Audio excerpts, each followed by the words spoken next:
A student has to opt for two subjects out of five subjects for a course, namely commerce, economics, statics, mathematics 1, mathematics 2. Mathematics 2 can be offered only if mathematics 1 is also opted. The number of different combinations of two subjects that can be opted for. देखिए पहले तो ये condition जो है इससे मैं एक case बना लूंगा. Mathematics 2 can be offered only if mathematics 1 is also opted. मतलब M1 एंड M2 आएगी एक साथ. समझे? M2 मतलब तभी आएगा जब मैंने M1 ऑप्ट कर लिया. तो एक केस को मैं ऐसे एक्सक्लूसिवली डिफरेंट लिख लेता हूँ. ठीक है. तो अब जैसे ही मैंने मैथमेटिक्स 2 का हिसाब किताब सॉल्व कर लिया, मैथमेटिक्स 2 मैथमेटिक्स 1 के साथ ही आ सकता है. इसको मैं हटा देता हूँ कंसिडरेशन से. अब मेरे पास बचेंगे 4 सब्जेक्ट्स जिनको मैंने जिनके लिए मैंने डिफरेंट डिफरेंट वेज निकालने हैं, डिफरेंट डिफरेंट कॉम्बिनेशन निकालने हैं. 4 सब्जेक्ट्स में से मैंने चूज कितने करने हैं? 2. तो 4C2 मेरा आ गया.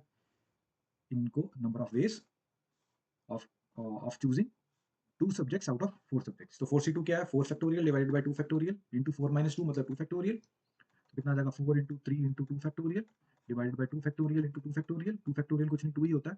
तो फैक्टोरियल हटा दो. 2 इंटू 2 4 6 और प्लस 1 वाला 7 प्लस 1 ये वाला केस.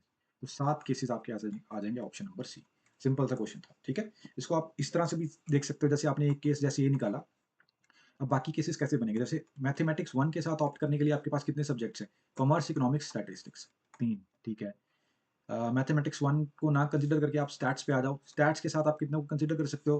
कॉमर्स और इकोनॉमिक्स मतलब 2. क्योंकि मैथमेटिक्स 1 के केस में हम ऑलरेडी ये स्टैट्स और मैथमेटिक्स 1 का जो कॉम्बिनेशन हम ऑलरेडी कंसीडर कर चुके हैं इस केस में. तो स्टैट्स के लिए मैथमेटिक्स 1 को कंसीडर नहीं करेंगे, सिर्फ इकोनॉमिक्स को कंसीडर को कॉमर्स को. तो उसी तरह इकोनॉमिक्स के लिए हम सिर्फ कॉमर्स को कंसीडर कर सकते हैं. क्यों? क्योंकि इकोनॉमिक्स का स्टैट्स के साथ और मैथमेटिक्स 1 के साथ जो केस हम इन दोनों में डिस्कस कर चुके हैं. ठीक है. तो बस टोटल नंबर ऑफ केसेस कितने बने? 3 4 5 और 6 6 यहाँ पे 6 प्लस 1 ये वाला 7. तो इस हिसाब से भी आपका 7 ही आंसर आएगा.